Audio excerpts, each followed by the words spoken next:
करने के लिए जरूरी नहीं मनुष्य को ब्राह्मण कुल में जन्म लेना पड़े। अरे मेरी भक्ति तो कोई कर सकता है।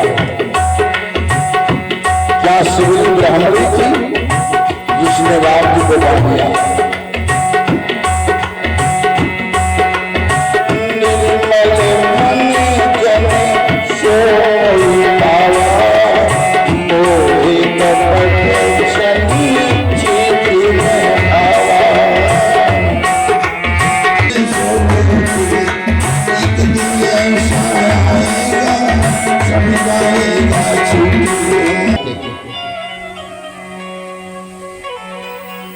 जो बगैर स्वार्थ की कथा करवाता है। अच्छा बताओ बाबा जी का क्या स्वार्थ है? कोई स्वार्थ नहीं। जो बगैर स्वार्थ की कथा करवाता है और जो बगैर स्वार्थ की कथा कहने वाला आता है, ये दोनों प्राणी परमात्मा को उत्तम भक्त बताएंगे। जो बगैर स्वार्थ की कथा कहेगी, और आजकल हजारों में हम जैसा ही कोई पागल मिलेगा बेवकूफ।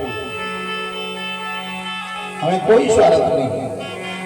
हमें परमात्मा की कथाओं से आनंद है, मुझे प्रेम मिलता है। हम अपनी आत्मा की शांति के लिए एक कथा में कहते हैं। मुझे पैसे का कोई लोग लालच नहीं है। हमसे ले और लो 10-20 हजार रुपए। और जिसने अपनी कथा को, अपने भागवत को, अपने भगवान को, अपने बेटों को बेच दिया है ना, संसार में उससे बड़ा कोई अपराधी नहीं है। वो परमात्मा का सबसे बड़ा अपराधी है जो भागवत बेच रहा है। ध्यान देना, ऐसे व्यक्ति से भागवत कराना महापाप होता है। क्यों? उसके लिए पैसा ही सब कुछ है। पैसा ही को ही परमेश्वर मांग रहा है। वो सामने वाले को भी सम्मान नहीं देगा तो उसके लिए पैसा ही सब कुछ है। वो अपने पैसे की खातिर जो वेद बेच सकता है, अपने प्राण को बेच सकता है, अपनी भागवत को बेच सकता है, वो पैसे की खातिर कल अपनी माँ को भी बेच सकता है। जो अपनी माँ का नहीं हुआ वो आपका क्या होगा?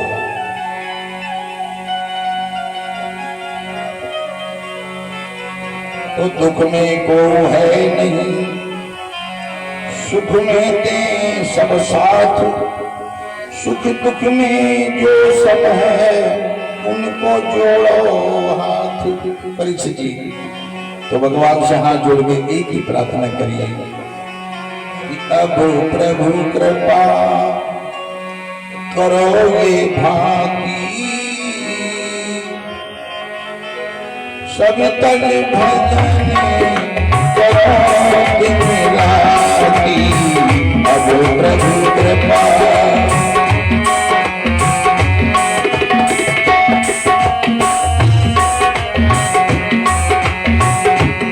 प्रभु कृपा करो ये भागी, सब तन भजन करो दिन राती। प्रभु कृपा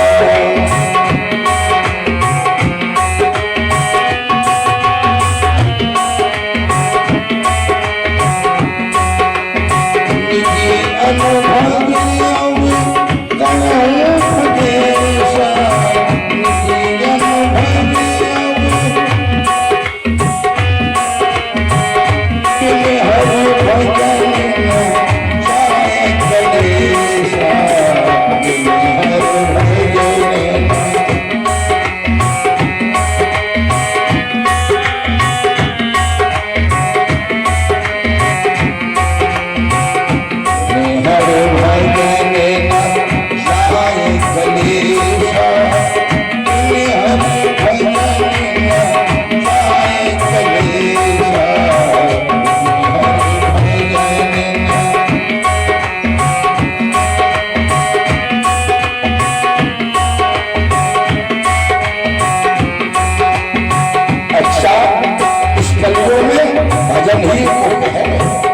भगवान का नाम, क्योंकि गोस्वामी जी मानस के अंदर कहते हैं कलयुग केवल नाम हमारा, कलयुग केवल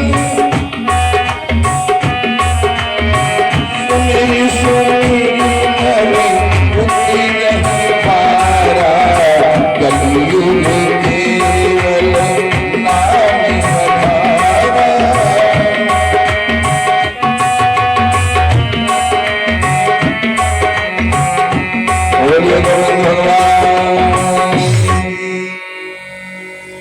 अच्युतम केशवम राम नारायण कृष्ण दामोदरम वासुदेवम श्रीधरम माधवा गोपिका वल्लभम जानकी नायकम रामचंद्रम भजे। तो जब कथा का चौथा दिवस आया, सुखदेव जी आसन पर विराजमान हो गए। चक्रवर्ती सम्राट महाराज परीक्षित जी ने सुखदेव जी के चरणों में दंडवत प्रणाम किया, अवमान रहित हुए। और इसीलिए ये बांस का जो डंडा गाड़ा जाता है, जिसमें काला झंडा गाड़ते कि धुंधकारी कहते हैं, तो इसमें 7 गांठें हैं। आखिर 7 ही क्यों रखे थी? 8-9 कर लेते, 5 कर लेते। ध्यान देना, वो 7 गांठें हमारे आपके अंदर हैं। लग जाए तो हमारी जीवन में क्या परिवर्तन होगा बोलो? तो जब मनुष्य प्रथम दिन कथा सुनता है तो काम रूपी गांठ छटनी चाहिए, विषय वासनाओं से बचना। जब बालक को संस्कारों के सांचे में ढाला जाता है, तो वही साधना के बल पर, तब वही साधना के बल पर गुरुवादी तक बन जाता है।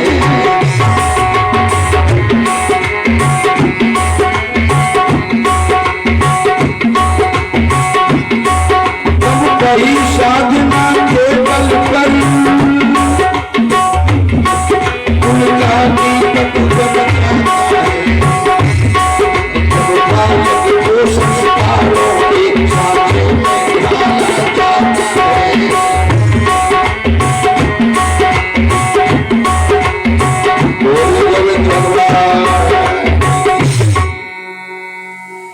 तो संस्कार तो बच्चे को मानव बने महान, ऋषि तुल्य जीवन जिए और जग का हो कल्याण। कहने का मेरा मतलब यही है कि तो माता पिता ने अपने बच्चों को संस्कार नहीं डाले तो बच्चों के सबसे बड़े शत्रु कहते हैं। हम लोग संतान को संपत्ति का अधिकारी तो बना देते हैं, लेकिन संस्कारों के उत्तराधिकारी नहीं बना पाते। एक बात आज दुर्बला तो माताओं बहनों से मेरा एक ही निवेदन है, तो भक्त जन कै दाता कै सूर, नाही तो तुम बाज रहो और मती गमाओ। ए मारी माता बहनों, अगर संतान पैदा करती हो तो आपकी कोख से ध्रुवलाल प्रहलाद जैसे हो, रामकृष्ण जैसे बालक पृथ्वीराज चौहान महाराणा प्रताप जैसे हो, सीता सावित्री मीरा जैसी बेटियां हो। अब इस संसार को हिरण्यकश्यप की जरूरत नहीं, धुंधकारी कंस की जरूरत नहीं है। अगर ऐसी संतान पैदा कर सकती हो तो ठीक है, नहीं तो बांझ रहना अच्छा है।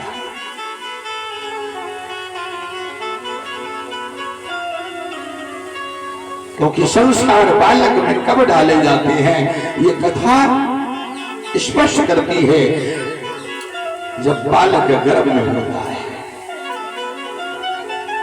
तब संस्कार डालो। उस समय मां को बड़े सुंदर आचरण करने चाहिए, क्रोध मुक्त होना चाहिए, सदग्रंथों का अध्ययन करना चाहिए, कथा भागवत सुननी चाहिए, दान पुण्य करना चाहिए, सुंदर तस्वीरों के दर्शन करना चाहिए, सुंदर आचरण करना चाहिए, सुंदर भोजन करना चाहिए। जब हर चीज सुंदर होगी तो गर्भ में पल्ला बच्चा भी आपका सुंदर लगेगा। गर्भ से आचरण डाले जाते हैं। अब मनु ने गर्भ में ही चक्रव्यूह की विद्या सीख ली थी। ये सत्य है कि वो अंदर से सुन रहा था। आप ये ना सोचें कि हमारा बालक 2 महीने खटिया पर लेटा, आंख खुली और हम उसके सामने कोई गलत हरकत कर रहे हैं, वो सब देख रहा है, उसका असर बच्चे पर जा रहा है, वो बोल नहीं पा रहा है लेकिन सब कुछ जान रहा है।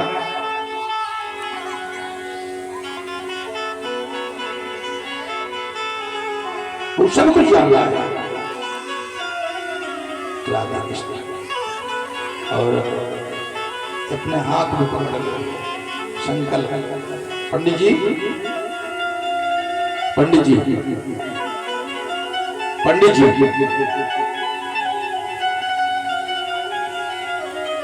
चावल लो। हरि ओम, तिलक करो तुम लोग। ओम विष्णु विष्णु विष्णु हर श्रीमद् भगवतो महापुरुषो सुरसागर प्रथमानस ब्रह्मणि पारे बालक में सप्तमे वैवस्वंतरे कलियुग कदम चले जम्बूदीप वरदंडे परमपति भारतवर्ष कानपुर मंडल आद्वारा भूत क्षेत्र पावन भूमि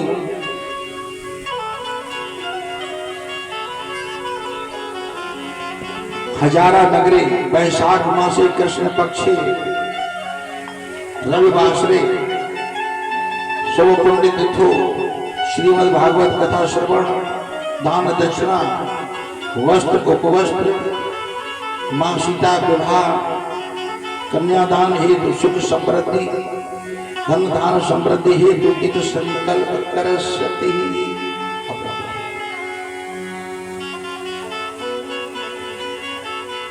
अब आपकी मोहर लग गई है इसमें, स्टाम्प आपने जो कुछ किया परमात्मा के खाते में लिख दिया है।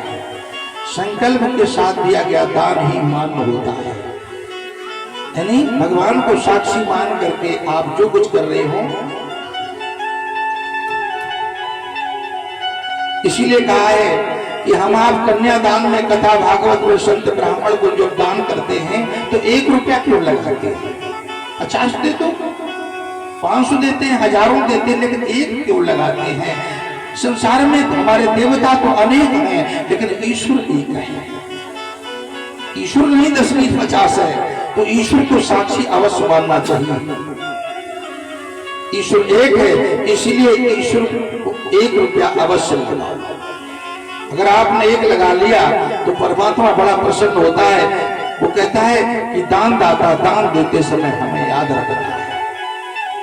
और हम लोग बहुत से लोग ईश्वर को भूल जाते हैं और सीधे सीधे 500, 1000, 50,000 दान कर देते हैं, लेकिन ईश्वर को भूल जाते हैं। ईश्वर को हर समय साथ रखो और दान देते समय ईश्वर की पहली जो शक्ति है, ईश्वर परमात्मा की जो पहली पत्नी है उस पर दृष्टि होनी चाहिए। और पहली पत्नी है कौन? धरती मां। 3 देवियों के पति होने के कारण भगवान विष्णु को तिरुपति बालाजी कहा गया। क्यों मौसी आदमी 20 लीटर दूध, उसको मौसी क्यों नहीं कहा?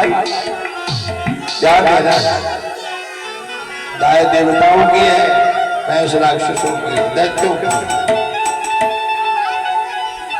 ध्यान देना, राक्षस शब्द अलग है और दैत्य शब्द अलग है। दानव शब्द अलग है और देव शब्द अलग है। आज हमारे समाज में दानव बहुत हो रहे हैं, राक्षस बहुत हो रहे हैं। दानव का मतलब है कि अपने भाई की संपत्ति को दबा के बैठ जाए, अपने भाई को हिस्सा न दे, लड़ाई झगड़ा कर ले, गोली इकट्ठा करे, संपत्ति न दे, दबा के बैठ गया। समझ जाना असली दानव यही है। लड़ाई झगड़े उतारू हो जाए, समझ जाना है कि इसके अंदर राक्षसी प्रवृत्ति हो गई है, उसके अंदर 2 पद हो गए, वो दानव भी है, वो राक्षस भी है। और जिस भाई के अंदर भाई के प्रति दया पैदा हो जाए, अरे वही तो देवता है। जो अपने भाई को अपना मान ले, और जिसको भाई में भगवान का रूप दिखाई न दे, उसको भागवत सुनने का अधिकार नहीं है। जो भाई से कपट करे, भाई से वैर रखे और भाई में भगवान ना दिखाई दे, तो उसको भागवत सुनने का अधिकार नहीं है। तीनों चीजें एक ही आदमी इंसान के अंदर है। आज महाराज दशरथ का बड़ा दुख हुआ कि हमारे एक पुत्र भी होगा तो इतना बड़ा मुझे अपमान का घूंट जीवन में पहली बार नहीं पीना पड़ता। ऐसी अवस्था में मनुष्य को कहां जाना चाहिए? अखंडानंद बोधा शिष्य संतापहारणे सच्चिदानंद रूपाय रामाय गुरवे बोलिए गुरुदेव भगवान। ऐसी अवस्था में मनुष्य को अपने सदगुरु की शरण में जाना चाहिए। गुरु वही है जो शिष्य का संकट हर ले, और वो गुरु नहीं है जो शिष्य की संपत्ति का हरण कर ले। आजकल संपत्ति हरने वाले बहुत मिलेंगे, लेकिन संकट हरने वाला नहीं मिलेगा।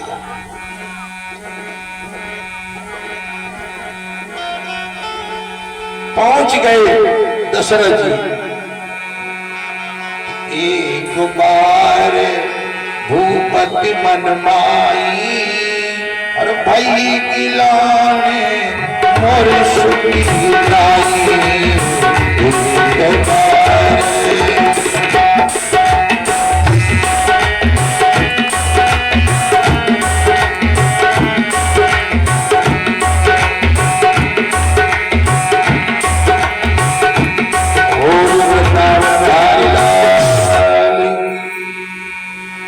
राजा दशरथा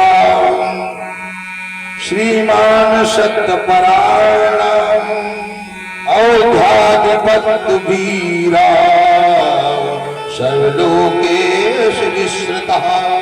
अयोध्या नरेश महाराज दशरथ जो एक सत्यवादी राजा थे, संतान न होने के कारण अत दुखी हुई गुरु वशिष्ठ के आश्रम में पहुंचे। गुरु वशिष्ठ के चरणों में सर रख दिया, आत्मसमर्पण, रोने लगे। जब गुरु के चरणों में सर पटक दिया, रोने लगे, तो वशिष्ठ जी ने कहा, दशरथ कि ताजे गुलाब के मुखड़े पर रूखापन क्यों दर्शाता है? चेहरे की चारों चांदनी पर फीकापन दर्शाता है।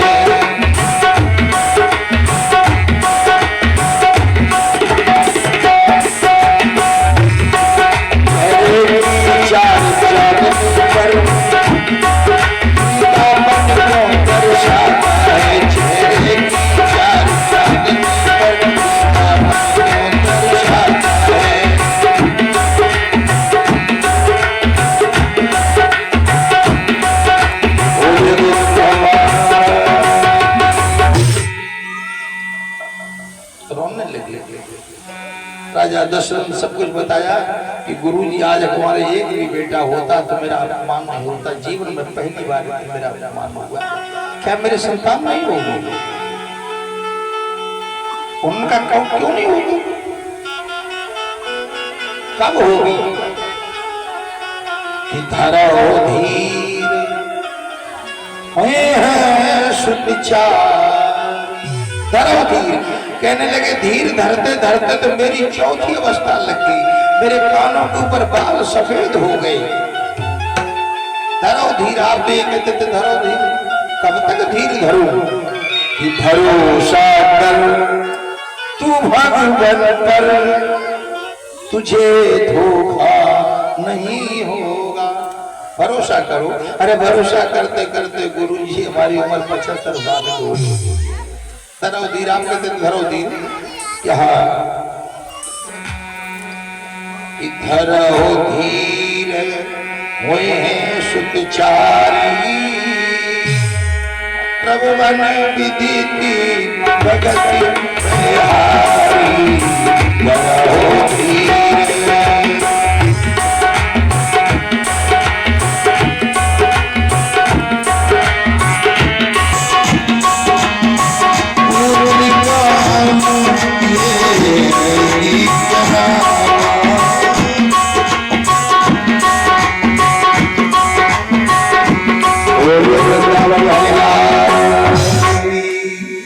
सुनिए राजन, अंग देश में एक विभांडक ऋषि ब्राह्मण है, जिनके यहाँ श्रृंगी श्री राम का एक बालक पैदा हुआ है। ध्यान देना, श्रृंगी और श्रृंग में अंतर है।